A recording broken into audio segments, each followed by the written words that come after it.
இங்கு எதிர்க்கட்சியை சார்ந்த, குறிப்பாக எதிர்க்கட்சி தலைவர் அவர்கள் உள்ளிட்ட எதிர்க்கட்சி தலைவர்களை சார்ந்த சட்டமன்ற உறுப்பினர்கள் ஒரு பிரச்சனையை கிளப்பி அதற்கு பிறகு விவாதங்கள் நடைபெற்று அவை முன்னவர்கள் அவர்கள் விளக்கம் தந்து நீங்களும் ஒரு முடிவெடுத்து அதில் திருப்தி அடையாத சூழ்நிலையை அவர்கள் வெளிநடப்பு செய்திருக்கிறார்கள்.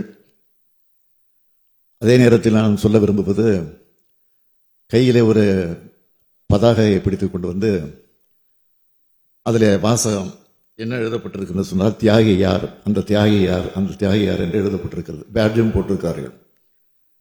மறைந்த எம்ஜிஆர் அவர்களால் உருவாக்கப்பட்டு மறைந்த அம்மையார் ஜெயலலிதா அவர்களால் வளர்த்தெடுக்கப்பட்ட அதிமுகவை அதற்கு பிறகு பொறுப்பேற்ற இப்பொழுது எதிர்க்கட்சி தலைவராக இருக்கக்கூடியவர்கள் தாங்கள் சிக்கியிருக்கக்கூடிய பல்வேறு வழக்குகளிலிருந்து பல்வேறு பிரச்சனைகளிலிருந்து தப்பித்துக் கொள்வதற்காக போய் யாருடைய காலையிலே போய் விழுந்தார்களோ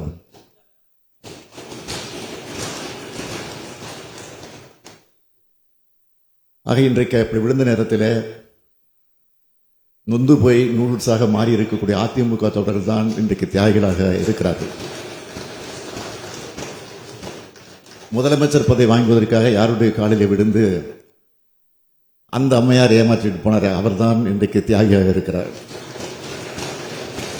ஆக தியாகிகள் என்று எழுதி வந்ததற்காக இந்த விளக்கத்தை நான் தந்திருக்கிறேன் தவிர வேற அல்ல என்பதையும் அவைக்கு தெரிவித்துக்